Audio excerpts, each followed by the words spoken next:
السلام علیکم خواتین حضرات، زاویہ گامدی کی اگلی نشست کے ساتھ ہم دوبارہ حاضر خدمت ہیں۔ پچھلی نشست میں مصدر کے ارتکاب پہ گفتگو چل رہی تھی۔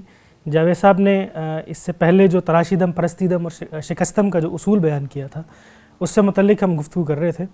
اس سے متعلق ایک سوال سے میں دوبارہ اس کا ربط قائم کروں گا۔ جاوید صاحب، بعد مسلمہ تاریخ، اس میں تو ہم بعد میں جائیں، چوتھا ذریعہ علم جو آپ بیان کر رہے ہیں، اسی میں اللہ کے نبی سے متعلق کچھ چیزیں ایسی بیان ہوئی ہیں جس سے لگتا ہے کہ اللہ کے نبی واقعی وہ زندگی گزار رہے تھے جیسے عام مفکر گزار رہا ہوتا ہے۔ مثال کے طور پہ سورہ ضحیٰ میں وہ ہے، اور آپ نے اس کا ترجمہ کیا ہے کہ ہم نے تمہیں راستہ ڈھونڈتے دیکھا تو راستہ دکھایا۔ اس کا مطلب ہے کہ یہ کوئی نشیب و فراز والی زندگی تھی جس کے بارے میں پھر جو خدا آئے انہوں نے کہا اچھا نہیں، سیدھا راستہ یہ ہے، تم اس پہ چلو۔ بہت اچھی بات آپ نے کی۔ خدا تو دیکھ رہا تھا کہ باطن میں کیا گزر رہی ہے، میں تو ظاہر کی بات کر رہا ہوں، اس وجہ سے کہ ہمیں تو ظاہر سے پہلے اندر جانا ہے۔ یہ تو خدا نے بتا دیا کہ یہ سوالات موجود تھے، آپ چاہتے تھے کہ آپ کو صحیح راستہ ملے، یہ تو ہونا ہی چاہیے۔ ہر سوچنے سمجھنے والا آدمی ایک عام آدمی کی حیثیت سے بھی ان مراحل سے گزرتا ہے۔ کیا مذہب کیا ہے، حقیقت کیا ہے، سچائی کیا ہے، مجھے کیا اختیار کرنا ہے، یہ کسی بڑے مفکر ہی کا مسئلہ ہے؟ کیا بڑے کسی شاعر یا ادیبی کا مسئلہ ہے؟ کسی بڑے مصنف کا مسئلہ ہے؟ یہ تو ہر انسان کا مسئلہ ہے۔ میں جو بات عرض کر رہا ہوں وہ یہ ہے کہ قرآن محض ایک عام آدمی کے افکار نہیں ہے، وہ اپنی حیت کے لحاظ سے بھی اور اپنے فکر کے لحاظ سے بھی ایک غیر معمولی چیز ہے۔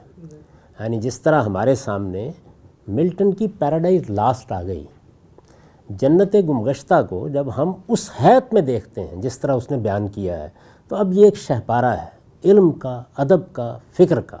اس شہپارہ علم و ادب کو اپنے مصدر میں ارتقاء سے گزرتے ہوئے دیکھنا لازم ہے۔ یہ مجھے دیکھنا ہے، خدا کو نہیں دیکھنا جس کی آپ نے بات بیان کی ہے۔ اس کے ہاں ایک شخصیت کے اندر کیا گزر رہا ہے، وہ اس کو جویائے راہ پاتا ہے یا اس کو غافل پاتا ہے، یہ اس کا معاملہ ہے۔ میں تو یہ دیکھ رہا ہوں کہ میرے سامنے جب وہ چیز صادر ہونا شروع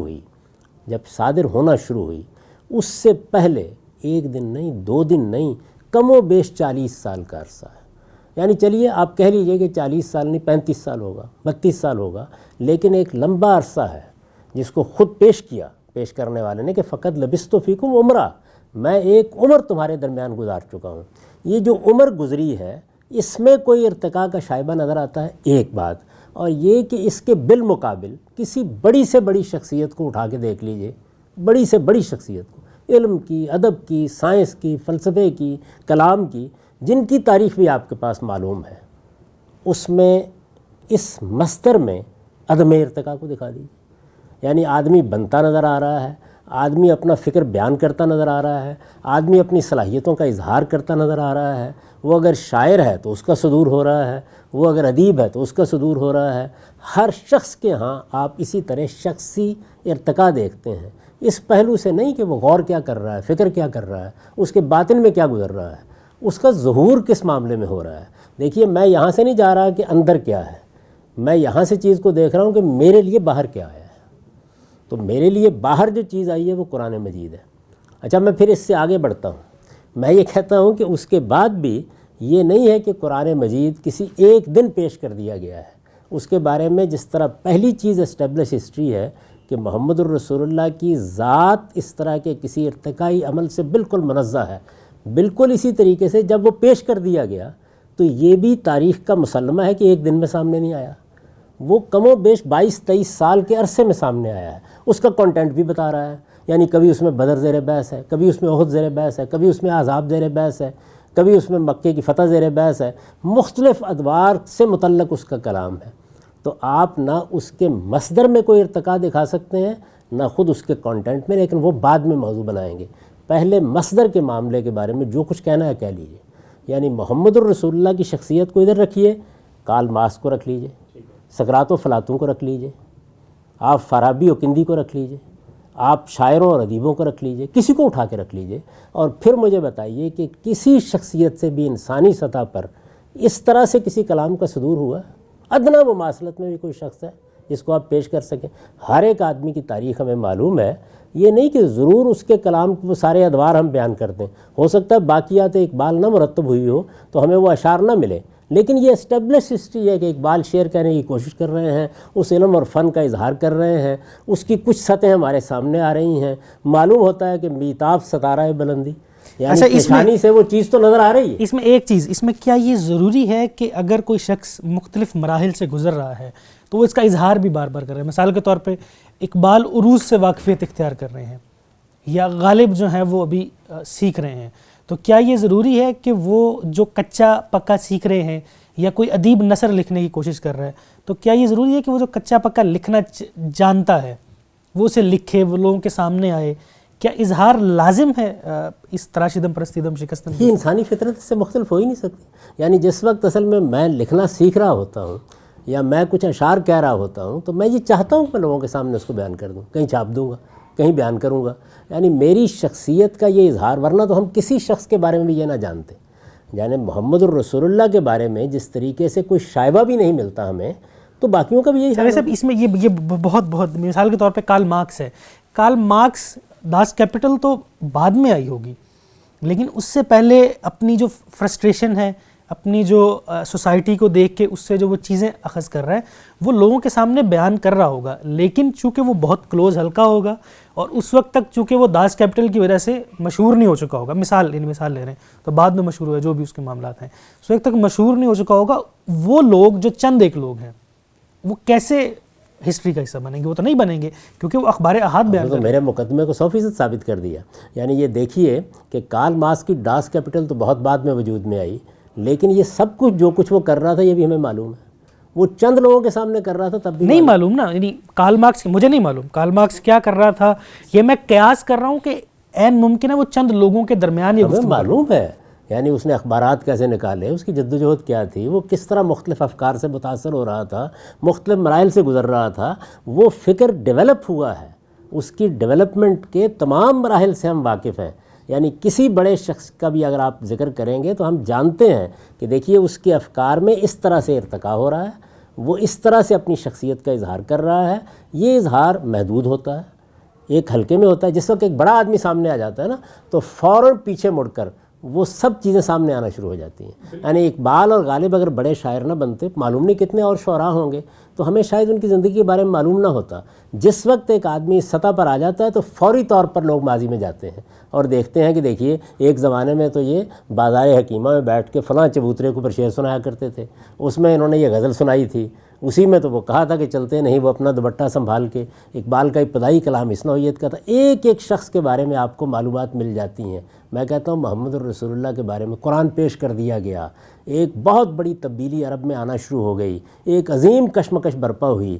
وہ شخص کھڑا ہو کے کہتا ہے کبھی تم نے ادنا اظہار بھی دیکھا ہے میری شخصیت میں اس طرح کی کسی چیز کا؟ فقط لبثت فیکم عمرا۔ جو مغربی مصنفین نے اسی آرگیومنٹ کو تھوڑا سا ایکسپینشن کے ساتھ میں بیان کروں گا، جیسے کہ انہوں نے کہا ہے، وہ فرماتے ہیں، وہ یہ کہتے ہیں، لکھتے ہیں اپنی کتابوں میں کہ قرآن نے مکی صورتوں میں بڑے زور کے ساتھ اس بات کا انکار کیا ہے کہ حضور نبی کریم صلی اللہ علیہ وسلم ایک شاعر نہیں ہے۔ مدنی صورتوں میں اس پر اتنا زور نہیں محسوس ہوتا، لیکن یہاں پر بار بار اس چیز کے کہیں کہیں ساحر کا اور مجنون کا بھی انکار کیا گیا، لیکن شاعر اور کلام یہ شعر نہیں ہے، اس بارے میں بڑی تفصیل سے بات ہوئی ہے۔ ٹھیک ہے جی، اس سے یوں لگتا ہے کہ اس سے پہلے حضور صلی اللہ علیہ وسلم نے اس طرح کی کوئی کوششیں کی تھیں۔ لوگ جو ظاہر ہے جو مشرکین مکہ بار بار یہ اعتراض کرتے تھے کہ یہ شاعر ہیں، یہ شاعر ہیں، یا یہ کلام شعری ہے وغیرہ وغیرہ ہے، تو کرتے تھے جو ان کے سامنے تھی یہ چیز، جس کا انہوں نے خدا کی زبان سے بار بار انکار کیا۔ اب جب یہ چیز ہو گئی، پھر اگلا جو اسی کا دوسرا حصہ اسی مقدمے کا جو ابھی حسنین بھی پیش کر رہے تھے کہ جب کامیابی ہو گئی، اب قرآن میں جب بار بار یہ آ گیا ہے کہ یہ شاعر نہیں تھے، شاعری نہیں تھے، تو ہمارے پاس تو روایت وہی موجود ہے جو مسلمان مفکرین نے پیش کی ہے، تو اس سے یہ ثابت ہو گیا انہوں نے وہ ساری چیزیں ایلیمنیٹ کر دیں، کوشش کی اس کی، اور اس کو جو ہے تاریخ سے محو کر دیا گیا۔ تو یہ پاسبل ہے کہ اس ساری جد و جہد کی وجہ سے ایسا نہ ہو؟ اس وقت ہم جس بحث کے مرحلے پر کھڑے ہیں وہ ہے اسٹیبلشڈ ہسٹری۔ ابھی ہم قیاسات میں نہیں آئے، یعنی جب قیاسات کی دنیا میں آپ داخل ہوں گے تو پھر ظاہر ہے کہ کچھ قیاسات مجھے بھی پیش کرنے ہیں، وہ کیسے ہوتے ہیں۔ اس وقت تو ایک واقعہ ہے جس کا ہم ذکر کر رہے ہیں. یعنی کوئی آدمی یہ کہتا ہے کہ شاعر ہوں گے، دوسرا آدمی جواب میں کہہ سکتا کہ نہیں تھے. سوال یہ ہے کہ جو 40 سال کی زندگی ہے اس میں صدور دکھائیے نا، تاریخ میں اس کا صدور دکھائیے. یہ مسئلہ کب پیش آیا؟ سوال یہ نہیں کہ شاعر، یعنی شاعری تو ایک مخصوص حیت ہے، کسی نے الزام لگا دیا یا کہہ دیا یا قرآن نے اس کی تردید کر دی. قرآن کا جو دعویٰ ہے وہ یہ نہیں ہے، وہ یہ کہتا ہے یہ کلام ہے، اس سے ملتی جلتی کسی چیز کا صدور مجھ سے ہوتا دکھاؤ، یہ بتاؤ مجھ سے کہ میں اس طرح کی کوئی چیز لے کے آیا تھا، پیش کر رہا تھا، منوانا چاہتا تھا، دکھانا چاہتا تھا، کبھی تم نے دیکھا؟ یہ کہتا ہے. اب آپ کو نفی کرنی ہے اسٹیبلش ہسٹری سے اس مقدمے کی، اور میں اس کے برخلاف کیا کہہ رہا ہوں کہ دنیا کے کسی بھی بڑے آدمی کو اٹھا لیجئے، وہ بڑا آدمی بعد ہی میں بنتا ہے، لیکن ہم بتا سکتے ہیں ایک ایک شخص کے بارے میں کہ اس نے ابتدا کہاں سے کی تھی. یعنی یہ ہو نہیں سکتا کہ ایک دن ایک شخص کھڑا ہو کے 40 سال کی عمر میں کہے اور پھر یک بیک ایک بہت غیر معمولی کلام، بہت غیر معمولی حیت کے ساتھ، بہت غیر معمولی فکر کے ساتھ وجود میں آنا شروع ہو جائے. اس سے اختلاف اتفاق زیر بحث نہیں اس وقت. یعنی وہ کیا چیز وجود میں لایا ہے؟ اس سے تو میں ملٹن سے بھی اختلاف کر سکتا ہوں، شیکسپیئر سے بھی کر سکتا ہوں، میں کارل مارکس سے بھی کر سکتا ہوں. ڈاس کیپٹل ایک غیر معمولی شہپارہ ہے علم کا، اس سے اختلاف نہیں کیا جا سکتا. اس کے کانٹینٹ سے یہ وجود میں کیسے آئی ہے؟ یعنی کیا ایک دن کارل مارکس نکلے ایک عام آدمی کی حیثیت سے اور اس کے بعد کتاب صادر ہونی شروع ہو گئی؟ ایسا نہیں ہوا. اس کے پیچھے آپ کو فکری علمی ارتقاء کی، یعنی انسان لکھنا سیکھ رہا ہے، انسان لکھنے کا اظہار کر رہا ہے. یہ جتنی کہانیاں سنائی جاتی ہیں، میں آپ سے عرض کرتا ہوں کہ میں آج ایک چھوٹا سا سفر آج کے دور میں کر کے آ جاؤں، اگر کہیں اور نہیں تو اپنے رفقا میں بیٹھ کے ضرور کہوں گا کہ وہاں یہ تجربات پیش آئے تھے. محمد الرسول اللہ کی شخصیت میں اس کا کس دن صدور ہوا ہے 40 سال سے پہلے؟ یہ وجود میں کیسے آئی ہے کتاب، اتنی عظیم الشان کتاب؟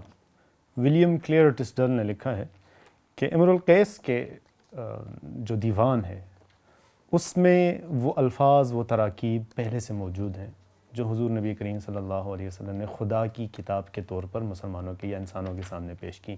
دنت الساعہ یہ ترکیب موجود ہے، انشق القمر اس طرح کی وہ تراکیب موجود ہیں.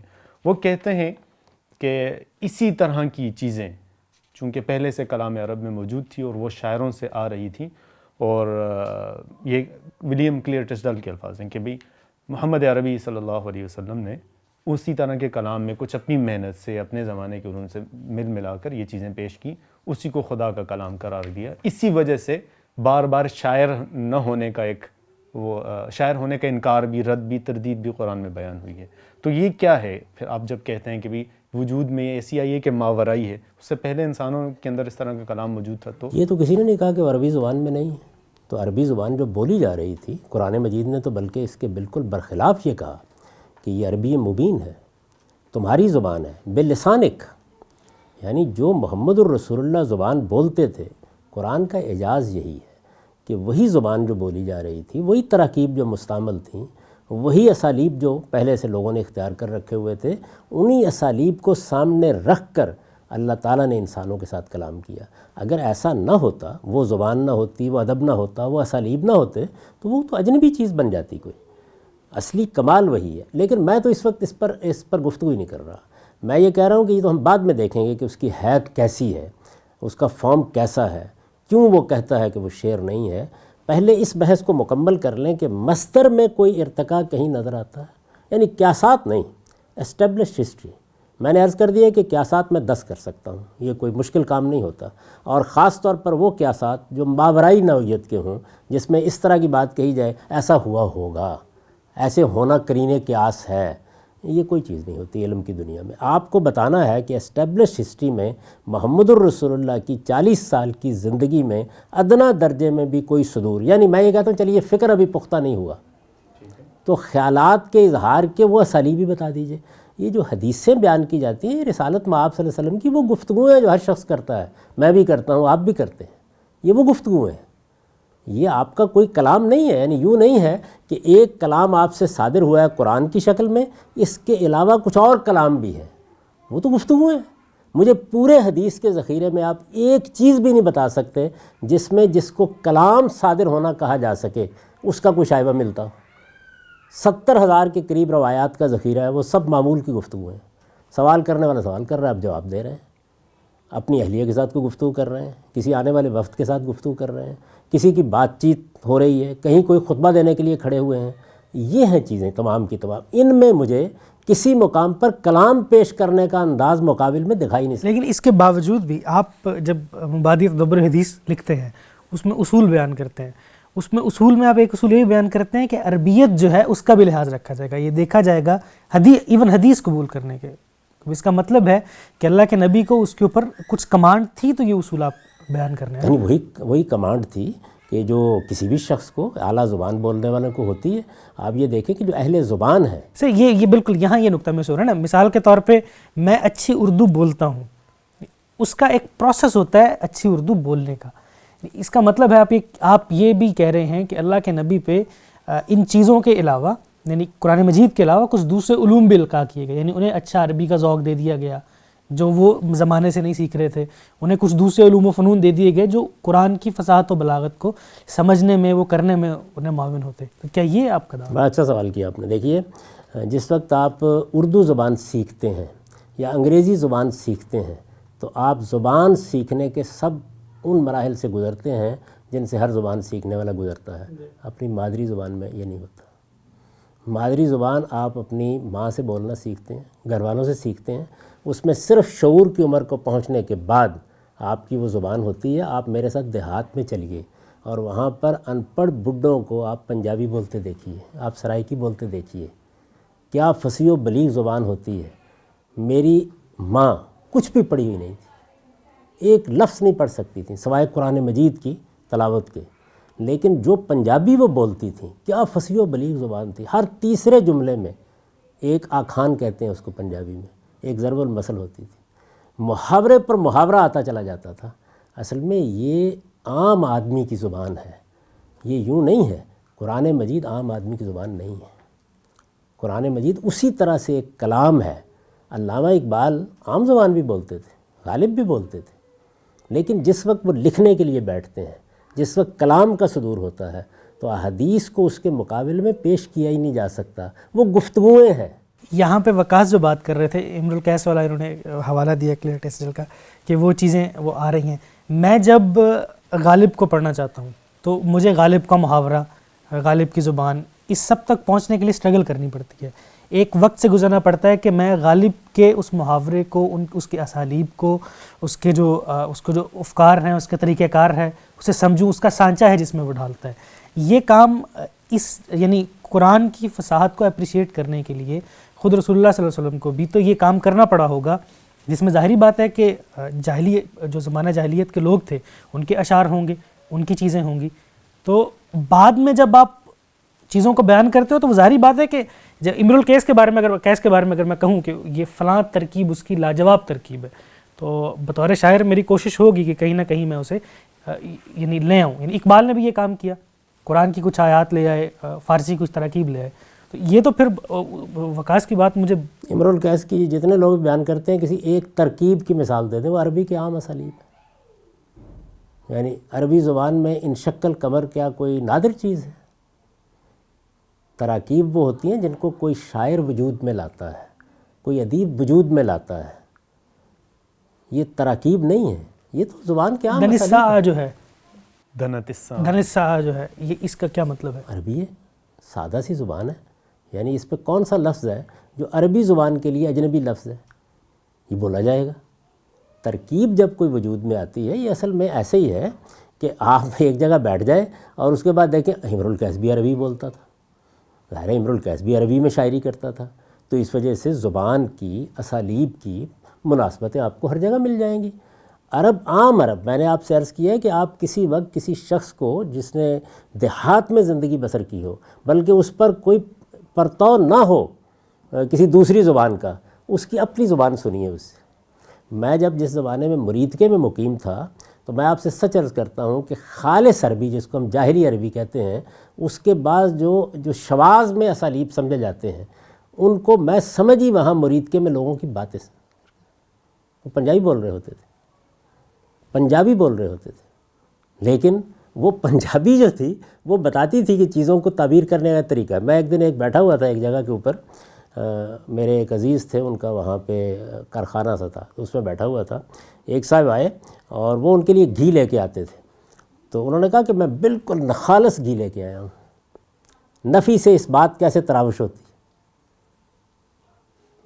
اب بظاہر آپ دیکھیں تو گرامر کے بالکل خلاف ہے، یعنی خالص کہنا چاہیے تھا نا، نہیں، خالص کا مبالغہ ہے نہ خالص۔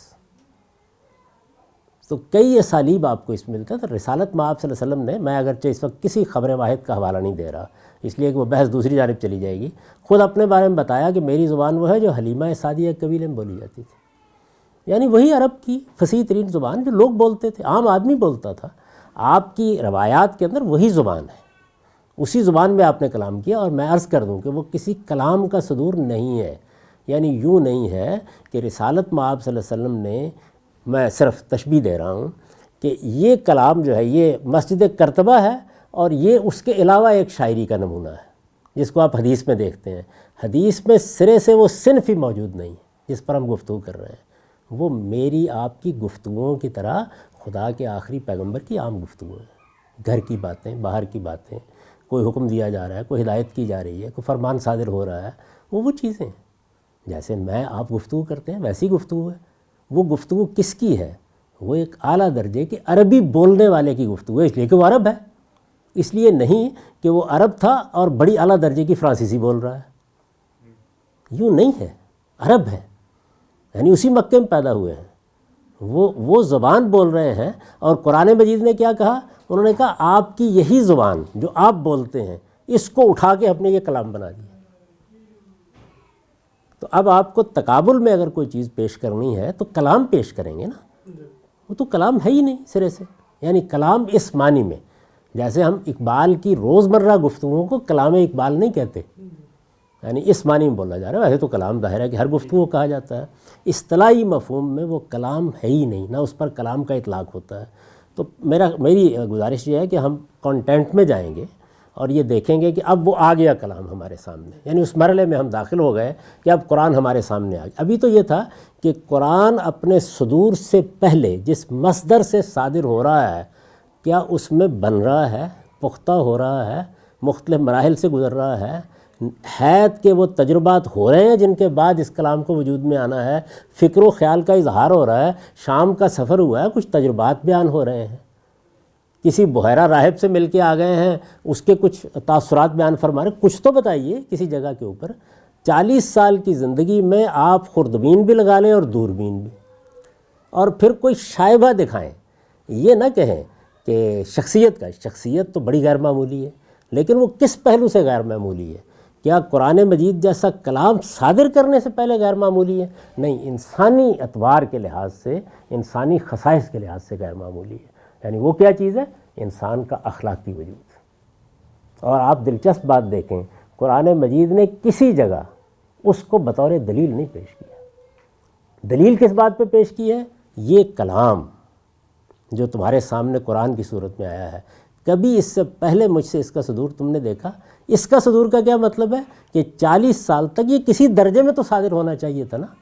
تو فقط لبثت فیکم عمرہ، میں نے ایک عمر تمہارے درمیان گزاری ہے، کیسی باتیں کرتے ہو کہ میں اس کو گڑھ کے لے آیا۔ یعنی اعلیٰ صفات کا اور اعلیٰ اخلاقیات کا ظہور تو ہوتا رہا، وہ تو ہر انسان سے ہوگا، اور پیغمبر سے کیوں نہیں ہوگا؟ اس لیے کہ وہ خیر الناس ہے۔ اور لیکن اعلیٰ علمی کلام، اعلیٰ فکری کلام، ایک مربوط فکر، ایک کائنات کی ایک ایسی تعبیر، بے عیب تعبیر انہوں نے کبھی پیش نہیں کی۔ ابھی ہم چلیے عیب پر یا اس پر گفتگو نہیں کرتے، جی وہ تو آئے گا بعد۔ ہاں، وہ تو اعتراضات 10 کریں گے آپ، تو ان کو میں جواب دوں گا اور بتاؤں گا آپ کو۔ میں تو اس لیے یہ عرض کر رہا ہوں کہ آپ ہر چیز سے اختلاف کر سکتے ہیں، آپ کہیں یہ خدا کا کلام نہیں ہے، آپ اس کے بڑا کلام ہونے سے تو انکار کر ہی نہیں سکتے نا۔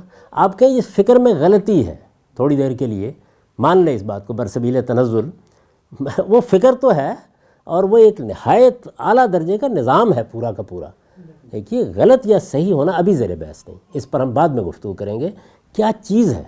یعنی وہ بنیادی مسائل کیا ہیں، بنیادی اساسات کیا ہیں، کائنات کے بارے میں کیا تصور ہوگا، اس کائنات کے اندر انسانی زندگی جو ہے وہ کس تصور کے تحت ڈلتی ہے، اس سے کیا چیزیں پھوٹتی ہیں، معیشت، معاشرت، سیاست، اس کے کیا اسالیب سامنے آتے ہیں، ایک پورا کا پورا نظام فکر ہے، غلط یا صحیح زیر بحث نہیں۔